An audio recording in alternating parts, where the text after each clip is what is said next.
다음에 준비를 좀 하시고요. 지금 나눠드린 프린트 있죠? 그리고 같이 그거를 메인으로 여러분들 그 프린트 체크를 하면서 이제 수업을 진행을 할 거고요. 그래서 프린트 보시면은요, 이제 이게 아직 안 왔구나. 아 빨리 와.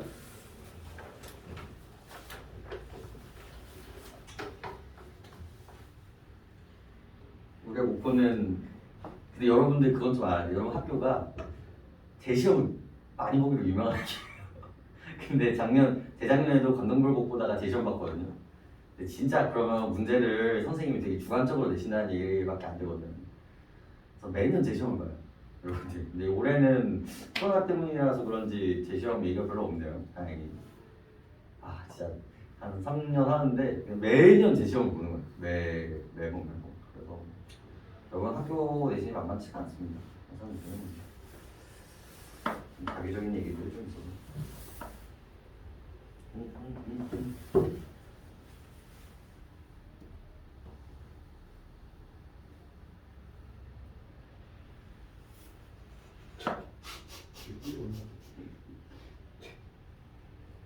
몇 분째야? 6분. 2분 복사해줄 걸. 아니 이게 다른 친구 거니까 사실 복사해주기가 좀 그래요 원래. 그래서 잘 챙겨오셔야 돼요. 상관은 없겠지만 좀 눈치가 보이지. 마음의 준비를 하시고 저도 마음의 준비를 하고.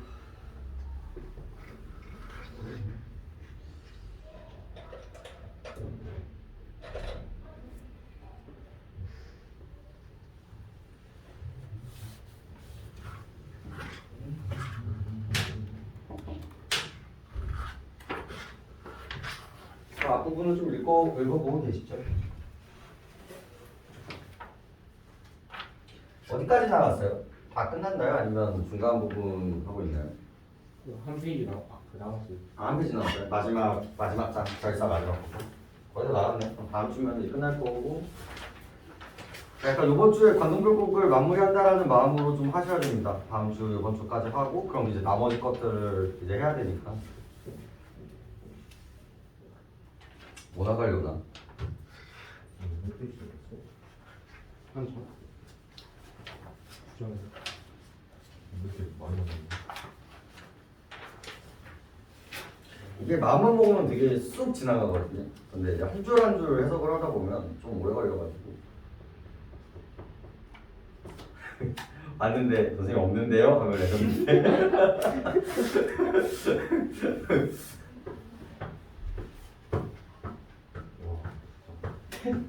진짜 별풍 까먹네. 옆 학원이 아니잖아. 이 정도면은 약간 두 블럭은 걸어가야 되는 그건데.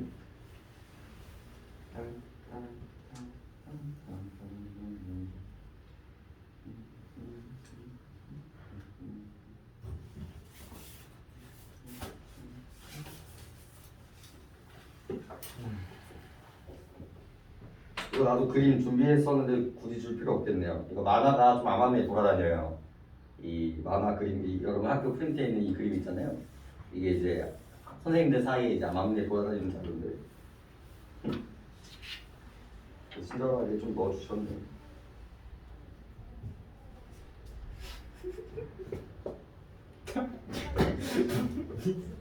야, 자 봅시다. 그래서 여러분들 나와드리는 프린트 보시면요, 이게 이제 어떻게 되어 있는지의 구성을 좀 보시면 되는데, 이게 좀 이제 연차가 쌓이면서 추적이 된 자료입니다. 그래서 여러분들 공부를 하다 보면요, 틀려오는 문제들의 좀 유형들이 있거든요. 그 중에 하나가 뭐냐면 해석을 정확하게 하지 못해서 틀리는 경우들이 되게 많아요. 특히 우리 남성분들 약간 이미지적으로 공부하시는 게 있어요. 약간 이 한 줄이 약간 그런 같다. 그러면서 이제 공부를 하는 경향들이 조금 있어가지고 해석을 정확하게 하셔야 돼요. 그래서 옆에는 직역이 있고요. 우리 왼쪽에 밑줄 쳐져 있는 부분은 직역이 있고요. 그 아래 부분에서는 연역이 있어요. 그러니까 추가 설명을 가지고 이제 조금 들어오는 부분들이죠. 그리고 그 연역을 위해서 그 아래 네모칸은 그 연역을 위해서 필요한 그런 자료들을 같이 이제 넣어드린 거랍니다. 그래서 특히나 뭐 고사들을 활용했을 때 이제 어떤 고사가 있는지 어떤 표현법을 쓰고 있는지도 이제 가장 기본적인 얘기들은 다 집어넣어놨으니까 여기에다가 학교 선생님의 이야기들을 이제 옮겨 적으시면서 혹은 이제 반대로 학교 프린트에 옮겨 적으면서 이제 공부를 좀 해주시면 좋을 것 같고요. 그다음에 문법 이야기들도 가끔 좀 적혀 있는데 그런 것들은 약간 그러니까 영산법이나 서리법을 만드는 데 있어서 그런 어미들을 좀 파악하는 게 좀 중요하거든요. 자, 그런 것들 위주로 조금 공부를 해주신다라고 보시면 되겠습니다. 자, 관동별곡의 시작은요. 관동별곡의 시작은요. 언제나 뭐에 대해서 장르에 의해서부터 좀 시작을 해요. 이 작품은 어느 시대 때의 작품이에요? 바로 조선시대 때의 작품이고 이 조선시대 때의 시의 영역에 있었던 부분들은 뭐예요? 그죠? 시조와 가사였다라고 보시면 됩니다. 근데 이제 시조에서 거의 대부분의 공통점들을 갖고 가지만 차이점이 하나 등장을 하죠. 길이의 제약이 없어졌다라는 점. 그래서 시조의 3장, 6구, 45자 내외를 제외하고 나머지 특징들이 이 가사로 이제 이어지게 됩니다. 그래서 길이의 제약이 없다라는 점을 기반으로 이제 사음보, 제발 3음보 좀 찍어오지 마. 제발 3음보 아니야. 4음보. 그리고 글자 수는 3, 4족, 4, 4족. 세 글자, 네 글자, 네 글자, 네 글자의 반복을 보여준다는 점. 그리고 얘가 조금 중요한데요. 얘도 3단 구성을 갖고 있어요. 초장, 중장, 종장이 아니라 어떤 구성을 갖고 있어?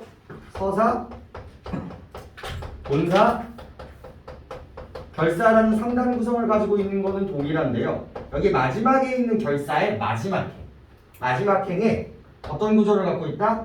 3, 5, 4, 3이라는 글자의 전형성을 갖고 있다는 게 이 시가 전형시가 되는 이유이기도 합니다. 특히나 이런 세 글자 같은 경우는 이제 뭐예요? 이 시조의 3음절과도 연결되는 부분이기 때문에 시조의 종장의 영향을 받은 부분이 있다라고 이야기를 하고요. 이런 글자를 잘 지킨 가사들을 정격가사라고 이야기를 하고요. 이것들의 어긋난 가사들을 뭐라고 부릅니까? 변격가사라고 이야기를 합니다. 네, 여러분들이 대부분을 보는 작품들은 정격가사라고 보시면 되겠고요. 여기다가 플러스 마이너스 한 글자 정도는 괜찮습니다. 그리고 이제 시조에서 가사로 넘어갔던 이유 중에 하나는 뭐냐면요. 시조가 세 줄이기 때문에 너무 작았던 거예요. 내가 하고 싶은 말들은 참 많은데 하고 싶은 말들은 참 많은데 너무 짧은 거죠.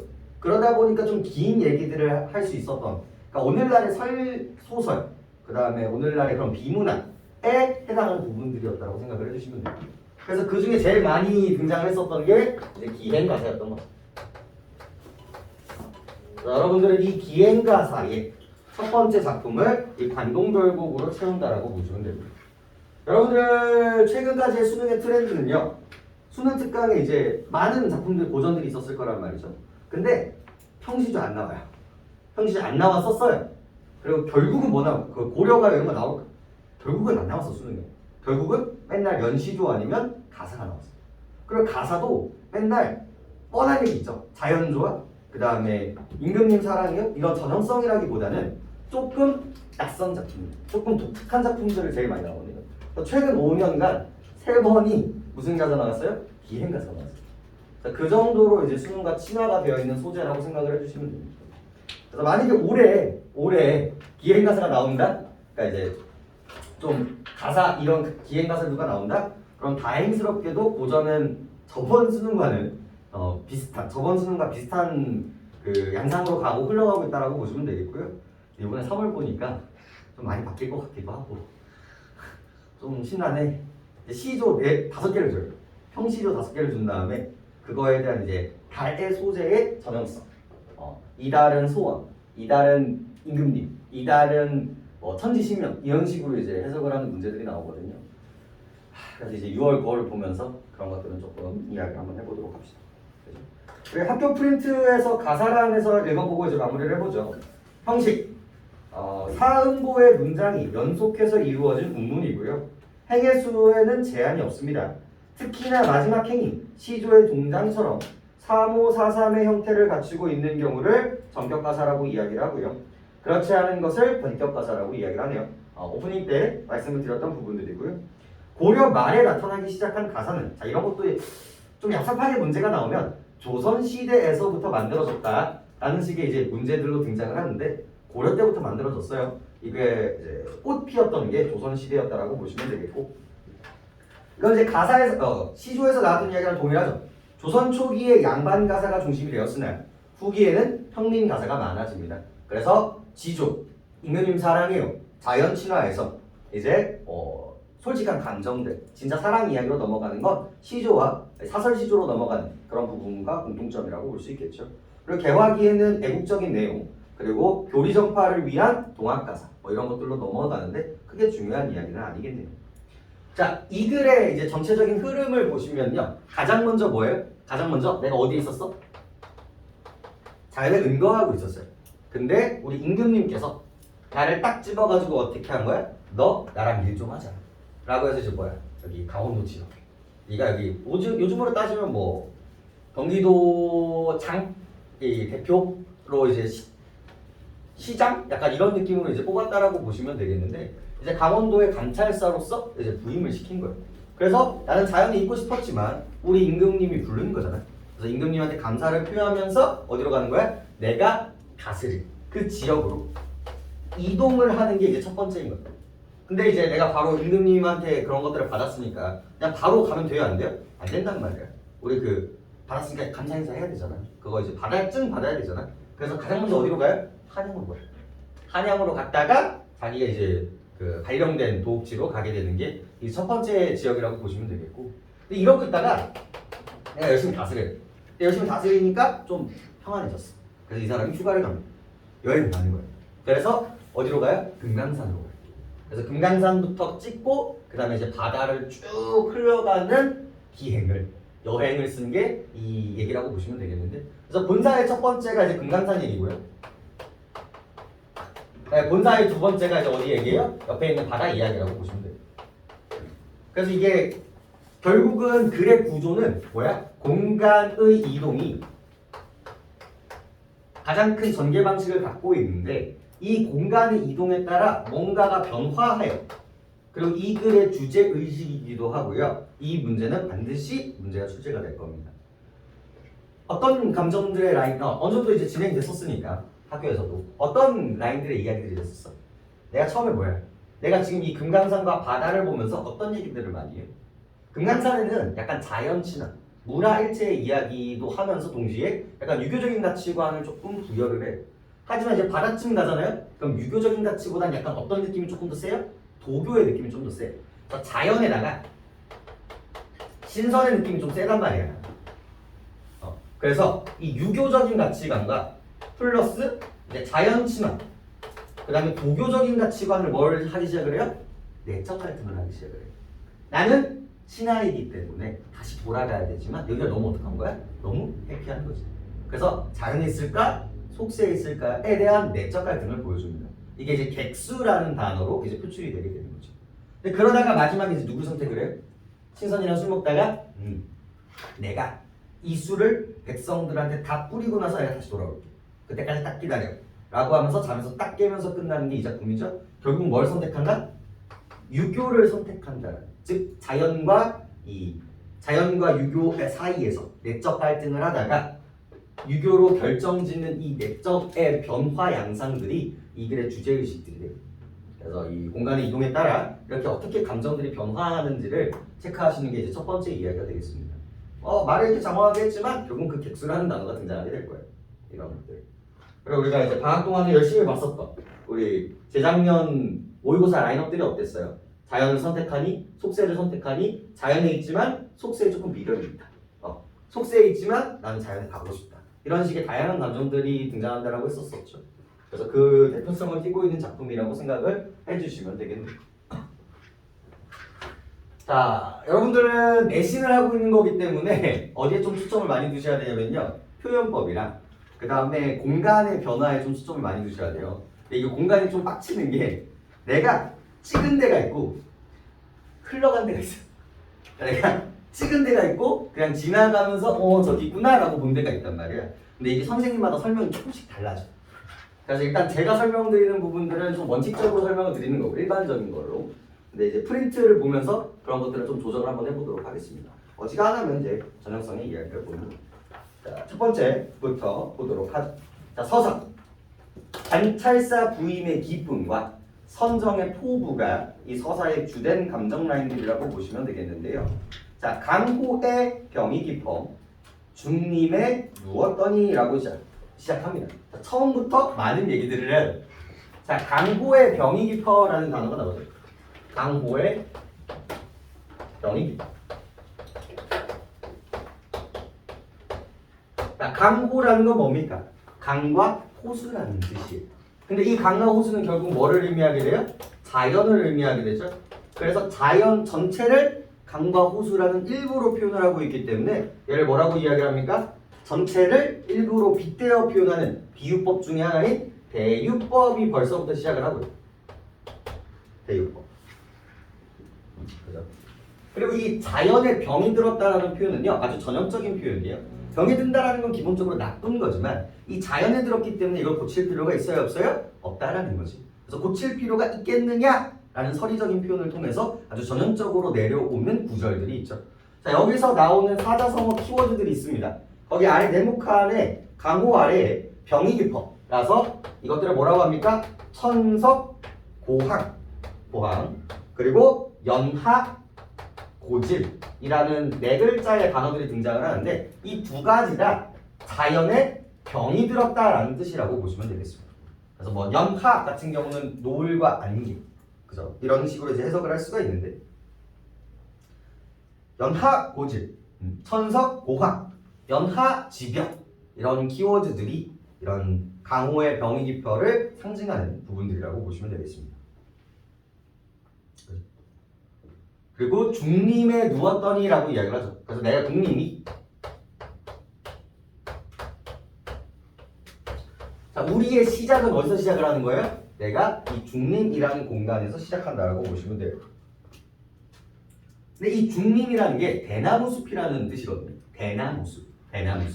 근데 이게 이 사람이 지냈던 이 창평이 되게 대나무 숲으로 유명했어요. 그래서 이거는 해석을 여러 가지로 볼 수가 있는데 이것도 그냥 뭐로 볼 수 있어요? 대유법으로 봐서 내가 자연에 누웠다. 이런 식으로 해석을 해도 되고요. 그 다음에 내가 있었던 이 창평을 빗대어서 표현하는 공간이기 때문에 은유법으로 볼 수 있는 여지도 있습니다. 여지도 있어요.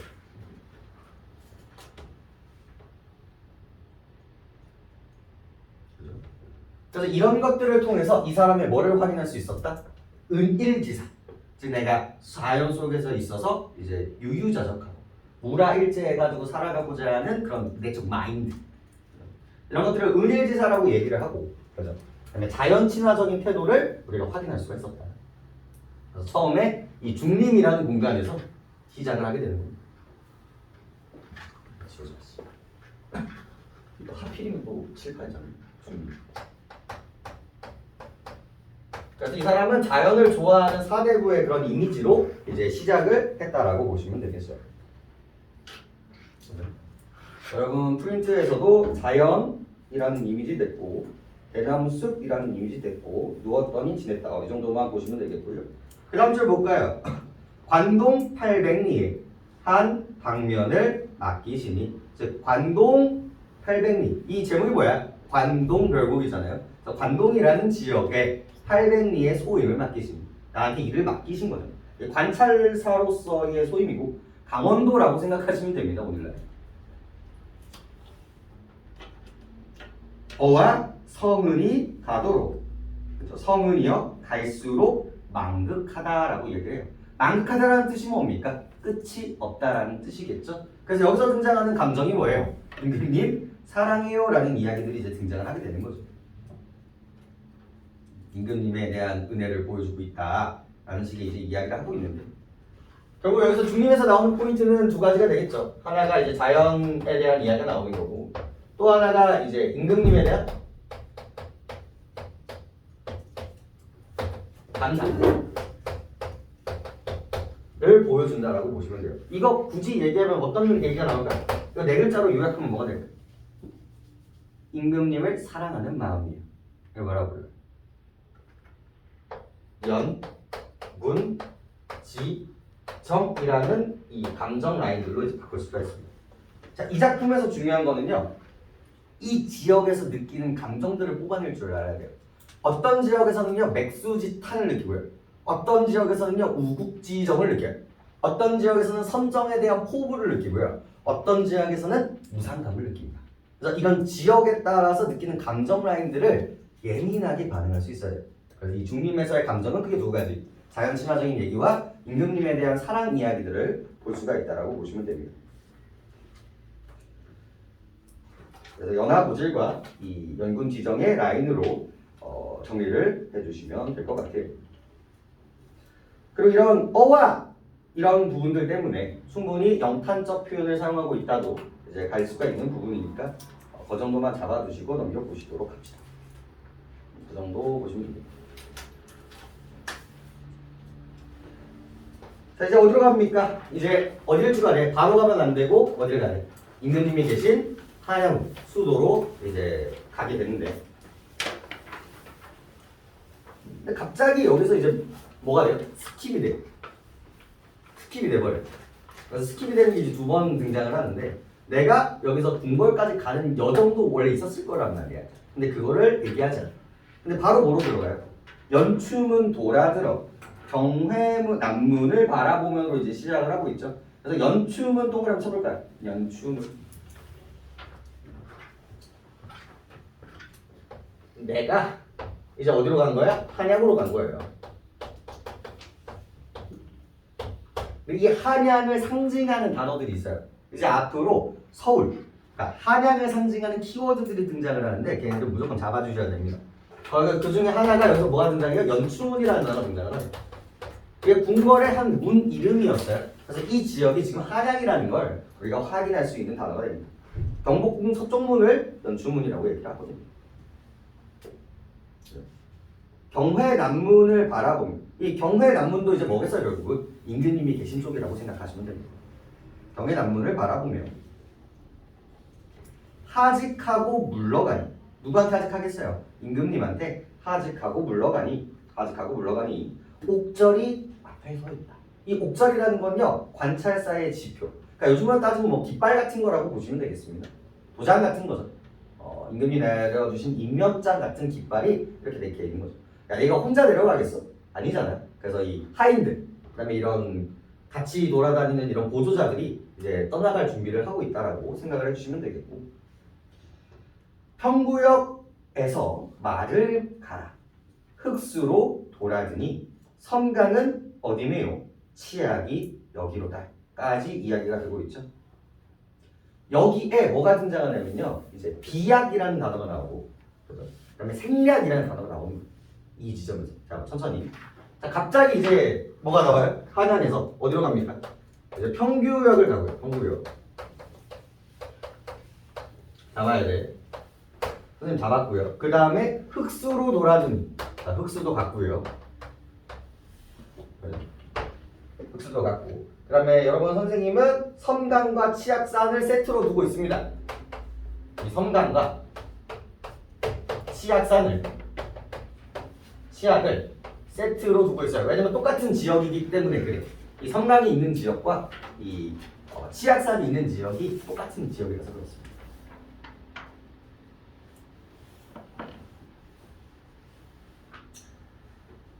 자, 그래서 표현법 좀 잡아볼까요? 하직하고 물러가니 이쪽 부분에서 나오는 표현법이 뭐다?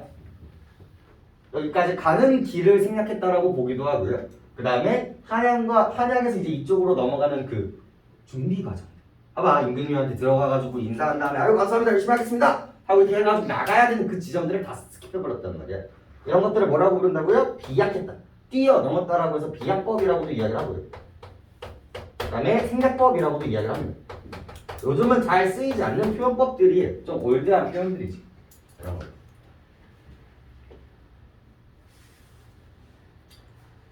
그래서 이런 것들을 쓰면 어떤 효과를 바꿀 수 있게 되느냐라는 점인데, 결국 뭐야? 속도감 있는, 여기가 메인이 아니라는 거지. 전개를 보여준다. 그죠? 경쾌한 정서를 보여준다. 이런 식의 이야기들로 이제 요약이 되게 됩니다.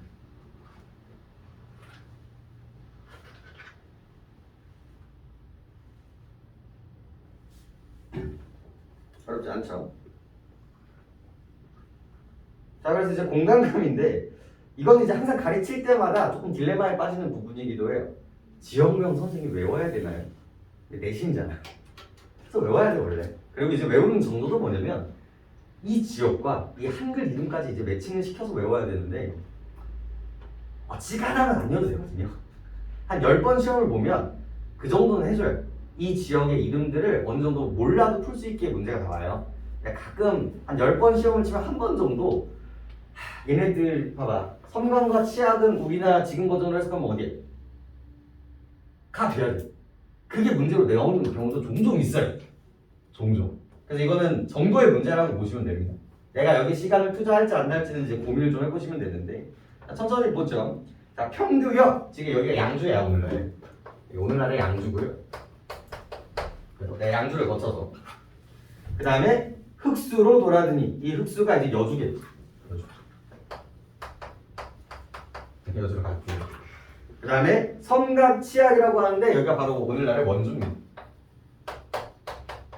근데 얘네들 같은 경우는 이제 지역명들이 그 당시에 이렇게 썼었고요. 그 다음에 여기는 섬각이나 치약 같은 경우는 원주에 있는 강의 이름과 치약산이란 말이에요. 그러다 보니까 여기서 무슨 표현법이 이제 깔려 있어요? 대유법이 깔려 있다라고 보시면 돼요. 왜냐면 원주는 섬강이랑 치약산만 있는 게 아니거든. 근데 그거를 전체를 이 산과 강으로 표현을 하고 있기 때문에 여기서 이제 대유법이라고 볼 수가 있겠죠.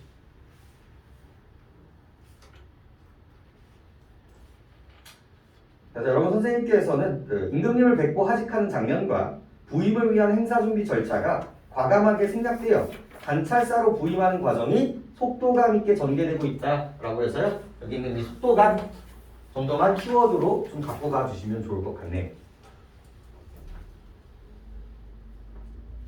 그 다음에 표현법 하나만 더 잡고 갈게요. 섬강은 어디인가? 치약은 여기로다. 원주가 도대체 섬진강이 도대체 어디로 가 있는가? 여기가 바로 치약산. 여기가 원주로구나. 여기서 뭐가 나오는 거야? 혼자 물어보고 대답을 해준. 이런 거 선법이라고 하면 큰일 나요. 물어보고 대답을 해줬잖아. 이런 것들 뭐라고 그런다? 자문자답 이라고 이야기하죠. 표현법 정도만 잡아주십시오.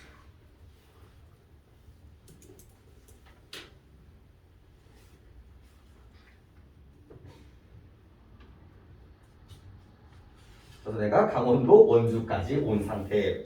자, 그럼 여기에서 이제 감정이 나오는데, 자, 소양강 내림물이 어디로 흘러간단 말인가? 이거를 이제 선생님이 이거를 봤다, 소양강을 그냥 보면서 얘기한 거다, 아니면 춘천 이 소양강을 갔다라고 얘기를 하기도 하거든요.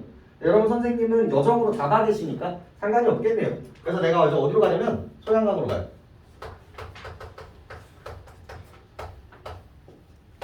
춘천이에요. 자, 여기까지는 지금 감정 나와요, 안 나와요? 감정 안 나왔어요. 자, 여기서부터는 이제 본격적으로 공간과 감정을 정확하게 묶어주시길 바랍니다. 소양강에서 내려온 물이 어디로 흘러간단 말이냐 라고 얘기해요. 지금 내가 있는 건 한양보다 위쪽에 있는 거거든요. 그러니까 한강으로 가기 전에 어디 강인 거야? 소양강입니다. 이 소양강이 흘러가는 물들이 결국 어디로 갈 거야? 한양으로 갈 거란 말이지. 한강으로. 그러니까 내가 뭐야? 자연을 봐도 누구 생각하는 거지? 임금님을 생각하는 부분들이라고 보시면 됩니다. 그래서 춘천에서 소양강 흘러가는 물이 이제 어디로 흘러가느냐 말인가? 그래서 고신 거국에 백발도 하도 할샤라는 이야기죠. 자, 고신 외로울 고자에 신하 신자입니다. 갈 거자에 나라 고자예요. 그래서 나라를 떠나는 외로운 신하. 지금 얘가 나라를 떠나지는 않지만 옛날부터 전형적으로 했던 단어들이란 말이에요. 얘가 사신으로 가거나 청나라에 잡혀가거나 일본한테 가거나 이럴 때 전형적으로 외로운 신하. 임금님한테서 이제 떨어지니까. 나는 이제 아무튼 떨어지기 때문에 이런 키워드를 쓴다라고 보시면 되겠고요. 백발 동그라미 쳐볼까요? 백발. 여기서 이제 나오는 감정 라인을 보시면 되는데, 첫 번째, 이 강이 어디로 흐를 것인가 라는 점에서 이제 뭘 떠올리는 거야? 한강으로 이어질 것이고 여기서 뭐야? 임금님을 생각한다라는 걸 우리가 잡을 수가 있고요. 두 번째, 고실거국에 백발도 많고 많구나. 백발도 많고 많구나. 자, 여기서 하다 정도는 좀 잡고 갈게요. 하다 뭐예요? 이 하다와 이 하다를 좀 구분 지을 수 있어야 돼요. 이 하다는 뭡니까? 오늘날의 많다를 뜻하고 이때의 하다를 뭐라고 불러요? 우리 오늘날의 하다가 되는 거죠. 그래서 여기서의 하다는 doing이 아니라 many로 해석을 하시는 게 맞겠죠. 그럼 여기서의 백발은 뭐를 상징하게 돼요? 물론 이게 늙음을 상징하기도 해요. 어떤 시조들한테는 늙음을 상징하기도 하는데 여기서 뭐로 해석하시는 게 맞아요? 걱정이라고 해석을 하시는 게 맞아요. 아내가 떠나가면 누가 임금님을 보필할 것인가, 임금님 잘 살아 계실 것인가, 이런 식의 사고라고 보시면 되겠습니다.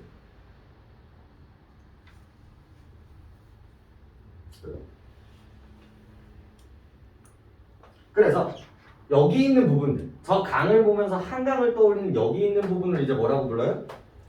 연군지정이라고 얘기를 하고요. 임금님을 사랑하는 마음. 그리고 백발도 많고 많구나. 물론 조심하세요. 물론 임금님 사랑하는 마음 맞아요. 맞단 말이에요. 하지만 우리 내신하는 거잖아. 그래서 감정을 구분을 합니다. 여기서는 나라를 걱정하는 마음인 거예요. 그러니까 임금님을 다이렉트로 찍으면 연군지정인 거고요. 뭔가 나라 전체를 생각을 해서 그러면 나라를 걱정하는 거예요. 이때는 뭐라고 한다? 나라를 걱정하는 마음으로서 우국지정이라고 이야기를 하게 됩니다. 우국지정. 감정 라인이 이제 두 가지로 나뉘고 있다는 거 생각하시면 됩니다.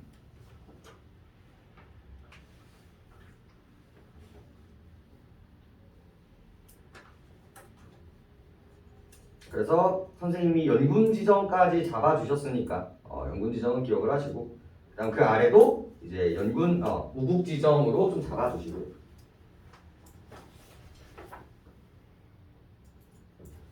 그리고 어미 좀 볼까요? 어미 좀 이제 보실 필요가 있는데 우리 고 동그라미 쳐볼까요? 고. 어디로 증단 말고 이거 의문형 어미예요. 의문형 어미고요. 그죠? 그리고 그 아래에 하도 할 샤에서 리을샤 동그라미 치세요. 봐봐. 많고 나야. 이거는 뭐야? 영탄법인 거예요. 영탄적 어미와 어조를 사용하는 거거든요. 그러니까 오늘날은 좀 다르지만 그래서 이런 샤가 나왔을 때 감탄하고 있구나. 영탄하고 있구나. 이런 이미지를 보실 필요가 있겠고요. 그럼 그 앞에 있는 어디로 흘러간단 말인가 있죠? 이거는 조금 논란의 여지가 있는 부분이긴 하지만 충분히 서리법으로, 그러니까 의역을 하면 서리법으로 볼 수 있는 여지는 있어요. 이미 내가 답을 뭐하고 있으니까 알고 있는 거거든요. 진짜 옆에다가 야 저거 강 어디로 흘러가? 이게 물어본 게 아니라 어디로 흘러간단 말인가? 한강으로 가겠지. 이런 뜻이거든요. 이렇게 본 관점이면 이제 뭐가 되는 거야? 서리법의 관점이 되는 거예요. 이건 조금 애매한 부분이기 때문에 선생님이 출제를 하실 때도 조금 조절하시는 부분이기도 합니다. 인지만 좀 해주시면 좋을 것 같아요.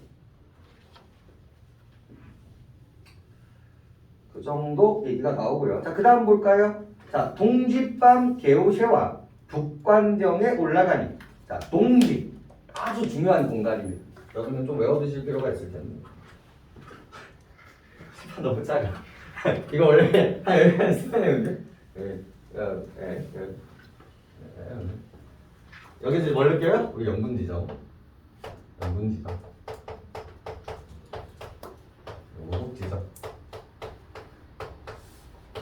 이렇게 되고요. 자, 이제 어디로 갑니까? 철원으로 가요. 그리고 여기가 이제 제일 많이 출제되는 포인트 중에 하나입니다. 여기가 어디야?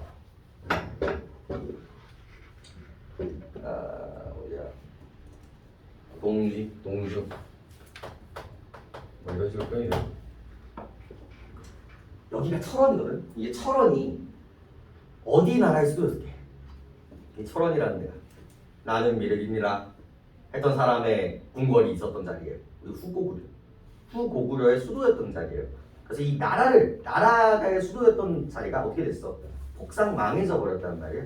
나라를 망한 거에 대한 무상감을 느끼는 공간으로서 이제 이어지게 되는데 어디였어요? 동쥐 겨우 그죠? 북관정에 올라가니. 자 조심하세요. 철원에서 어디로 가는 거야? 북관 여기 안에 있는 북관정이라는 공간으로 간 거예요. 지역이 이동한 게 아니라 그 공간에 있는 어떤 건물로 갔다라는 생각을 해주시면 되겠고요.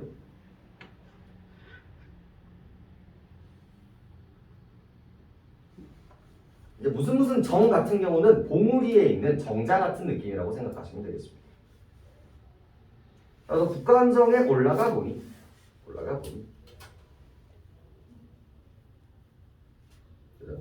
삼각산 제일봉이 하마터면 어쩌면 그리로라.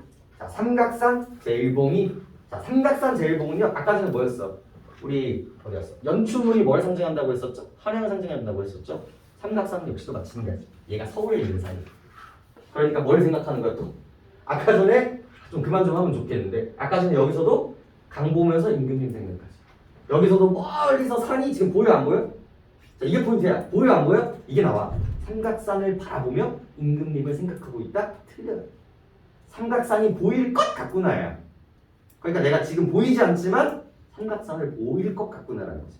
그죠? 이것도 역시 뭐로 퉁치게 되는 거야? 삼각산을 통해서 연금 지정이 또 나오는 거고. 이 삼각산을 통해.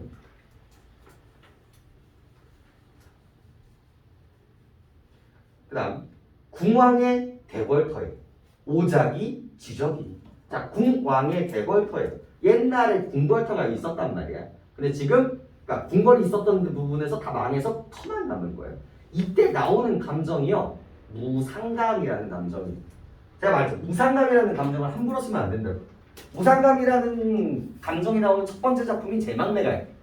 누이가 내 옆에 누이가 있었는데 갑자기 없어졌어.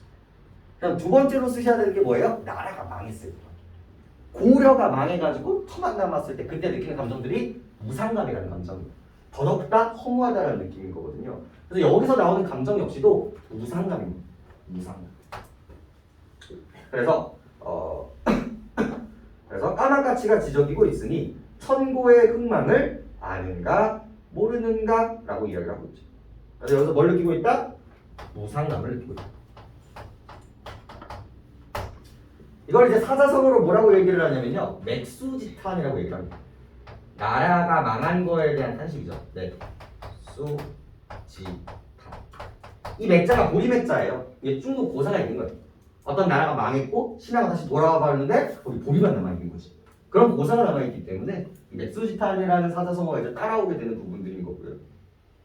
그리고 여기서 이제 중요한 표현법이 하나 등장을 하는데 뭐예요? 까마귀 동그라미 치시면 됩니다. 오작 까마까치 동그라미 치시면 됩니다.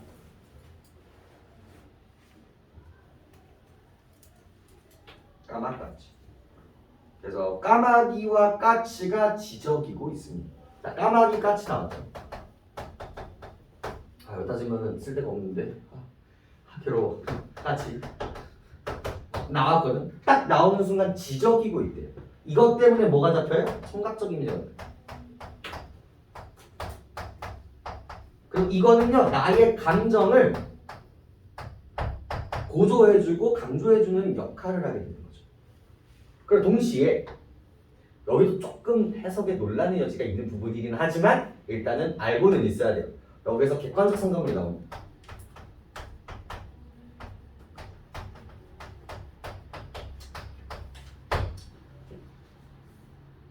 그래서 마지막 줄이 뭐로 끝나요?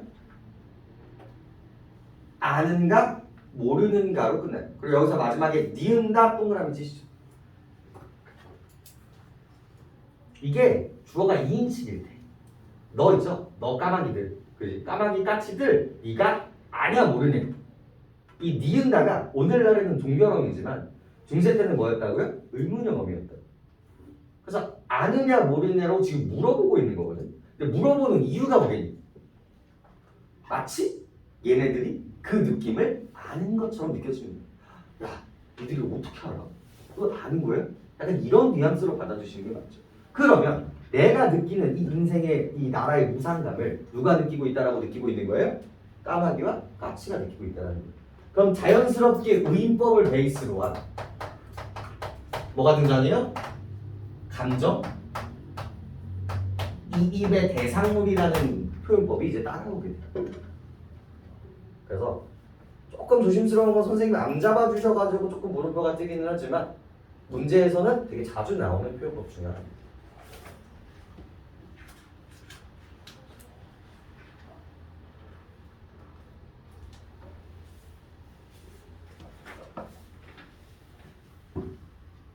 그죠? 그래서 청각 그리고 객관적 상관문 감정이 그림법 뽑아낼 수 있어야 돼 이 공간에서.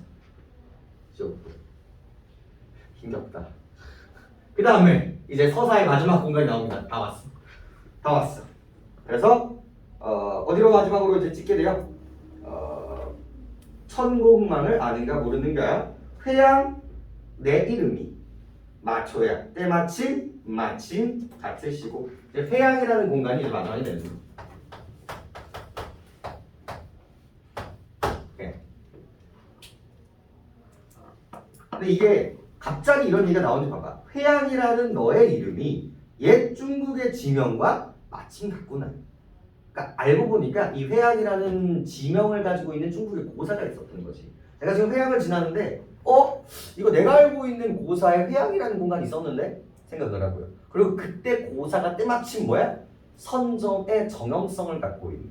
그러니까 이 고사라는 건 뭐예요? 효도의 1번, 충절의 1번, 사랑의 1번의 전형성을 갖고 있는 인물들의 옛 이야기들이란 말이에요. 본받을 점이 있기 때문에 그런 것들이 내려오는 거란 말이죠. 근데 여기서는 뭐야? 선정.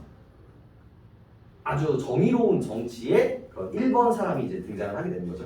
그래서 극단유의 풍채를 다시 볼 수 있지 않겠는가? 라고 하면서 이제 마무리가 되는데, 자, 여기서 뭐가 나와요? 극단유가 나오죠. 사고방식이 중요한 거야. 이 회양은 뭐가 같았기 때문에 이름이 중국 지명만 같았어. 이 중국 지명에서 연결되었던 사람이 극당유라는 사람이었고, 이 극당유라는 사람은 뭐야? 결국은 고사를 사용함으로써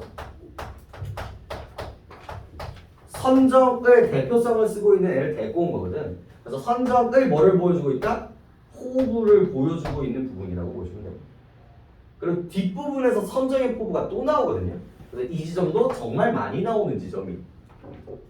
그리고 자, 고사를 사용한다는 거는요, 선정을 베푸는 수많은 케이스들 중에서 한 명을 뽑아내는 거예요. 그러다 보니까 무슨 법을 베이스로 하고 있다? 배유법을 베이스로 하고 있다는 것도 조금 챙겨가시죠.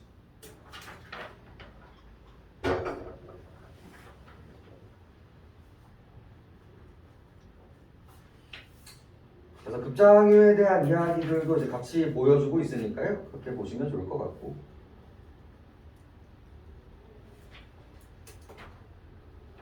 그리고 극단유의 풍채를 다시 보게 되지 않겠는가? 라고 하면서 끝났죠? 다시 본다 안 본다? 다시 볼 수 있을 것이다. 그래서 무슨 법을 베이스로 하고 있다? 서리법을 베이스로 하고 있다. 다시 볼 거야. 너희들 극단유의 환신을 나를 통해서 다시 보게 될 거야. 그래서 이 선정의 포부 플러스 뭐도 보여준다? 의지적인 태도도 같이 있다라고 충분히 해석할 수 있는 여지가 있습니다. 바로 극단유처럼 잘 다스리겠다. 이런 식의 이야기라고 보시면 됩니다.